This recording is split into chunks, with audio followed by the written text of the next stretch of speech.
Tatas ने बाज़ाब्ता तौर पर नई टाटा सुपर ऐप लॉन्च की और जब इन्होंने इसकी सिर्फ अनाउंसमेंट की तो लॉन्च होने से कबल ही हर हफ्ते ये हेडलाइंस की जीनत बनी हुई थी।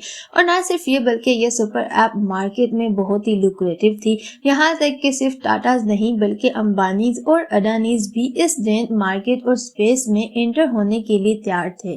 तो अमली तौर पर हिंदुस्तान के 3 सबसे बड़े कारोबारी घराने इस बार एक दूसरे के मद्दे मुकाबिल होने के लिए सामने आए और इंडिया में एक और $1 ट्रिलियन की मार्केट बनने जा रही थी। तो आज के इस एपिसोड में हम ये समझने की कोशिश करेंगे कि आखिरकार ये सुपर ऐप मार्केट है क्या, जिसमें इंडिया के 3 सबसे बड़े कारोबारी घराने 100 ऑफ करोड़ लगाने जा रहे थे।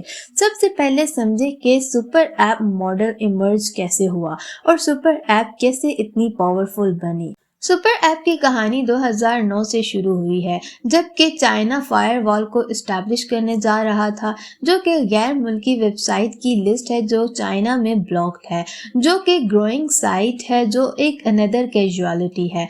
ग्रेट फायरवॉल ऑफ चाइना की फेसबुक को मर्दमशुमारी के तौर पर सेंसर किया गया था, जो कि इस बात का ख्याल रखे कि क्या और क्या नहीं ऑनलाइन पब्लिश किया जा सकता, तो रूलिंग कम्युनिस्ट पार्टी के लिए ही हर चीज को एलिमिनेट किया जा सके। इस दौरान ट्विटर और फेसबुक दोनों को रायटिंग ब्लॉक के तौर पर चीन के सूबा जिनजियांग में ब्लॉक कर दिया गया था और लास्ट समर चाइना इंटरनेट की दुनिया की एक बहुत बड़ी मार्केट बना गया कि गूगल के वहां से लेफ्ट करने के बाद बहुत से मुकामी राइवल्स इसके डिपार्चर को फ्री तौर पर कैपिटलाइज करने के लिए तैयार थे। ताहम कुछ एनालिस्ट का मानना था कि डोमेस्टिक कंपटीटर्स को फायदा पहुंचाने के लिए इन फॉरेन साइट्स को ब्लॉक किया जा रहा था। मुख्तसर ये कि चाइना ने ग्रेट फायरवॉल का इस्तेमाल करते हुए कुछ अमेरिकी साइट्स को ब्लॉक करना चाहा था, जैसे कि गूगल, फेसबुक और ट्विटर। अब ऐसा क्यों हुआ? क्योंकि हुकूमत को किसी तरह से खतरा महसूस हुआ।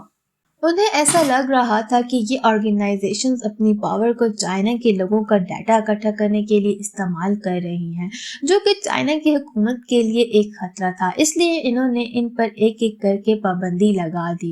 गूगल पर इन्होंने सर्च क्वेरीज को स्पॉन्सर करने का इल्ज़ाम लगाया और बैन कर दिया। तो अब आप इस बात को इमेजिन करें कि चाइना में एक ही दिन में फेसबुक और गूगल दोनों ब्लॉक हो चुके थे, जिसकी वजह से चाइना की मार्केट में 3 बड़ी चीजें रोनुमा हुई। नंबर 1, चीन में स्मार्टफोन्स की तादाद पहले ही आसमान को छू रही थी, जिसके बायस लाखों चीनी इन अमेरिकी वेबसाइट के आदी बन चुके थे, जिनकी तादाद में अब वाज़ेह तौर पर कमी रोनुमा हुई।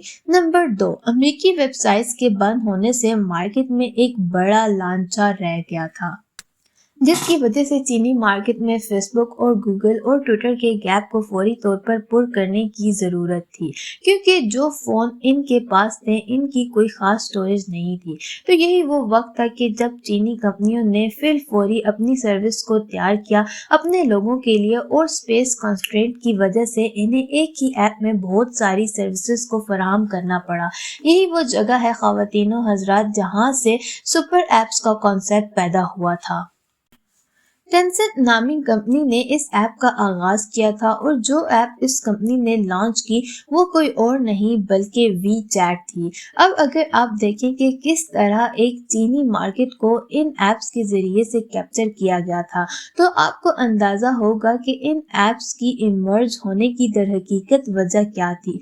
और इस केस में तो बिल्कुल वाज़ह है कि वी चैट, जो कि मैसेंजर सर्विसेज के साथ चीनी लोगों के तर्ज जिंदगी में किस कदर एम्बेडेड हो चुकी है, और जैसे कि व्हाट्सएप ने इंडिया में किया था, बिल्कुल इसी तरह से इसने भी बिल्कुल फ्री कॉल्स, बिल्कुल फ्री मैसेजेस और बिल्कुल फ्री वीडियो कॉल्स को लोगों में इंट्रोड्यूस करवाया। जिसके बाद दूसरे फेज में इन्होंने फीड, जो कि फेसबुक की तरह थी, को इंट्रोड्यूस करवाया और बिल आखिर सोशल मीडिया ऐप्स में ये इवॉल्व हो गए। इस तरह वो बड़े पैमाने पर जमा कर सकते थे सार्फिन के बारे में डाटा और अपनी तरजीहात के मुताबिक लोगों को वो इश्तिहारात भी दिखा सकते थे। लेकिन इन सब के बावजूद फेज 3 में इन नेटवर्क्स ने अपना असर दिखाया कि जब वी चैट ने बिल्कुल व्हाट्सएप की तरह ही पेमेंट फीचर्स को मुतारिफ कराया, ये चीनी मार्केट के लिए एक गेम चेंजिंग वक्त था। इसकी वजह से कि अब वी चैट एडवर्टाइजर के तौर पर भी काम कर सकती थी, अपनी फीड में फेसबुक की तरह, और पेमेंट प्रोसेसिंग के तौर पर भी, जिसका मतलब था कि बहुत से लोग ऐड को देख सकते थे और इसी ऐप को इस्तेमाल करते हुए पेमेंट की अदायगी भी हो सकती थी, जिसकी वजह से वीचैट ने बिलियन डॉलर्स बनाना शुरू कर दिए। आखिर में वीचैट ने ई कॉमर्स को इसी एक ऐप में शामिल करके रन होम लिया। इस फीचर का इस्तेमाल करते हुए न सिर्फ सेलर्स बल्कि छोटे कारोबारी हजरात भी अपना अकाउंट खोल सकते थे और अपनी पेमेंट्स को अपने कस्टमर से कलेक्ट कर सकते थे। वीचैट का ये इंसेन लेवल चीनी लोगों की जिंदगियों का एक लाजमी हिस्सा बन चुका था और यह ऑपरेटिंग सिस्टम की तरह एक्ट कर रहा था। Social media, instant messenger, e commerce के साथ और पेमेंट्स के तमाम नेटवर्क इस एक फ्रीकिंग ऐप में शामिल थे और आज वीचैट ने अपने 1 बिलियन सार्फिन मुकम्मल कर लिए हैं। हो सकता है कि ये आपको एक रैंडम डाइवर्सिफिकेशन लगे, लेकिन यहाँ अहम बात यह है कि बज़ूका जिसने इस वीचैट को एक्सप्लोडेड किया, चाइना में एक सीमलेस हिस्सा है पेमेंट नेटवर्क्स और सोशल मीडिया के दरमियान। तो इस तरह से ये सुपर एप्स इवॉल्व होती हैं। पहले ये एक प्रोडक्ट क्रिएट करते हैं जो कि लोगों की जिंदगियों में एम्बेडेड होती हैं और बहुत बड़ी तादाद में ये डाटा इकट्ठा करती हैं और इसके बाद सर्विस पेमेंट को लॉन्च करते हैं और फिर इसके बाद ज़्यादा से ज़्यादा सर्विसेज को इस ऐप का हिस्सा बनाते हैं और आखिर में ये ऐप एक इररिप्लेसेबल प्रोडक्ट के तौर पर सामने आती हैं। अब सवाल ये है कि क्या ये वाकई ही ऑब्वियस है जो ये इंडिया में एक मैसिव हिट करने जा रहे हैं? आखिर ऐसा हरगिज नहीं है, क्योंकि चाइनीज इकोसिस्टम और इंडियन डिजिटल सिस्टम में बहुत नुमाया फर्क है। अब तमाम बातों को ज़हन में रखते हुए चाइनीज इकोसिस्टम और इंडियन डिजिटल इकोसिस्टम में फ़र्क को समझने की कोशिश करते हैं। अब ये तो वाज़ेह है कि चीनी लोगों को जेनेरिक प्रोडक्ट्स की आदत है, जबकि दूसरी तरफ इंडियन लोग स्पेशलाइज्ड प्रोडक्ट पसंद करते हैं।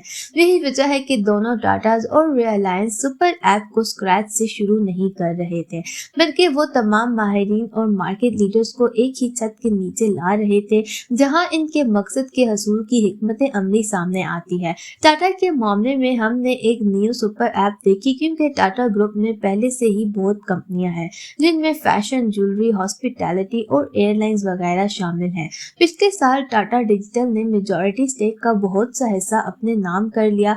इसके बाद service, retail, shield, Croma, entertainment भी शामिल है, जिसके बाद हमें स्टारबक्स देखने को मिलता है जो कि इंडिया में टाटाज वालों का एक वेंचर जॉइंट है। यही नहीं बल्कि क्योरफिट भी शामिल है, जिसमें टाटाज वाले $75 मिलियन इन्वेस्ट कर रहे हैं।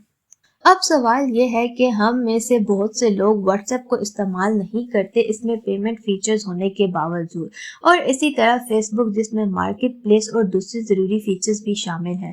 तो टाटा न्यू ऐप में ऐसा क्या न्यू है कि लोग इसका इस्तेमाल करेंगे? तो इसका जवाब हुक, जो कि एक मशहूर ज़माना किताब है, में शामिल है। तो ये एक थियोरेटिकल मॉडल है, लिहाजा हो सकता है कि ये मुख्तलिफ तरीके से एग्जीक्यूट होता हो।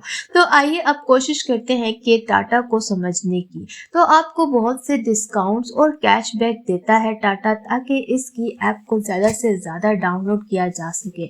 यानी अगर आप 2500 रुपए की ऐप खरीदते हैं तो आपको साथ में बड़ी दूसरी प्रोडक्ट्स भी मिल सकती हैं और 125 रुपए की वर्थ के सिक्के मिलेंगे, जो कि 1 MG की खरीदारी पर। और जब अगर एक बार आपने अपना अकाउंट टाटा से इंटीग्रेट कर लिया तो इसने आपकी पिछली सारी परचेजेस को रूल आउट कर दिया होगा और फिर आपको नए सिक्के देंगे आपकी पिछली खरीदारियों के लिए, और आपको अपनी मौजूदा खरीदारी के लिए भी डिस्काउंट देंगे। और अगर आप करीब से देखें तो ये एडवांटेज सिर्फ और सिर्फ टाटा और रिलायंस के लिए है, क्योंकि बाकी के मार्केट कंपटीटर इसको स्क्रैच से शुरू नहीं कर सकते।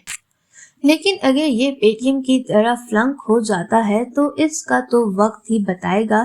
लेकिन अब हम आज के इस एपिसोड के अहम पॉइंट की तरफ आते हैं। अगर आप टाटा ऐप को पसंद करते हैं तो आप इसमें इन्वेस्ट भी कर सकते हैं। अब तक के लिए मेरी तरफ से इतना ही। उम्मीद करती हूँ कि आपको ये केस स्टडी पसंद आई होगी। मज़ीद इस तरह की केस स्टडीज़ देखने के लिए हमारे चैनल को सब्सक्राइब करें। मिलते हैं अगली वीडियो में, तब तक के लिए अपना ख्याल रखें। खुदा हाफिज़।